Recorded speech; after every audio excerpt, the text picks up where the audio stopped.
Breck moves the needle on a downtown parking structure, and Frisco is one step closer to e-bikes. Phil Lindeman, Krystal, 93 News. The controversial Breckenridge parking structure moved one step closer to reality last night when Town Council voted unanimously to approve a lease with Vail Resorts for the South Gondola lot. The structure is a joint project between the town and Vail. Construction is scheduled to begin in August 2020 with 950 spaces in a multi-level structure. The town takes on most of the heavy lifting, responsible for construction, maintenance, and summer parking. Vail Resorts manages winter parking and winter rates. Estimates show the structure could generate $1 million every year. No estimate yet on project cost. The town is also waiting on a traffic study from CDOT. Meanwhile, at the Frisco Town Council meeting last night, Council unanimously approved new e-bike rules on a first reading. Class 1 machines are officially allowed on all in-town paved rec paths beginning May 28th after a second reading. This comes several weeks after Summit County and Breckenridge approved pedal-assisted e-bikes on their paved paths. Those machines are still banned on dirt trails and Forest Service single track. In June, Frisco Council weighs rules for dockless e-bikes and scooters like those found in major metros.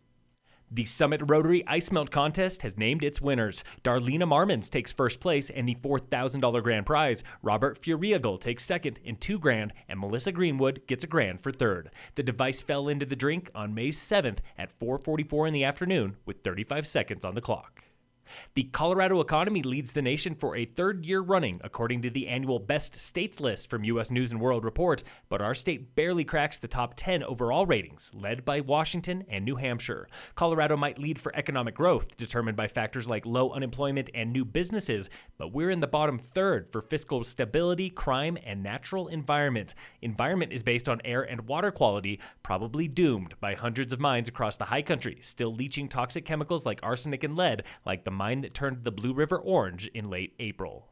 A Fruita man faces 5 years in prison and $250,000 in fines for trying to illegally sell a Colorado bobcat in Utah. The Denver Post reports 46-year-old Thad Bingham tried selling the animal in 2014 for $350. That's a violation of the Lacey Act, which prevents moving live animals over state lines for sale. Federal authorities lead the prosecution. In sports, the Rockies beat the Red Sox in 11 innings last night, 5-4. Today, the Rockies finished their interleague series with the Sox in Boston at 5:10 p.m. And in local sports, brought to you by Wilderness Sports in Dillon, Summit High Baseball split the final doubleheader of the season in Steamboat yesterday, winning 7-3 and losing 16-15. The Tigers end at 5th out of 7 teams in the league. Yesterday was race 2 of the Vail Whitewater Series on Gore Creek, still waiting for results to show up at vailrec.com, and today is the final Vail Short Track Mountain Bike race at Miller Ranch in Edwards. On-site registration is 4 p.m., with kids racing at 5:15 and adults at 5:30. Phil Lindeman, Krystal, 93 News.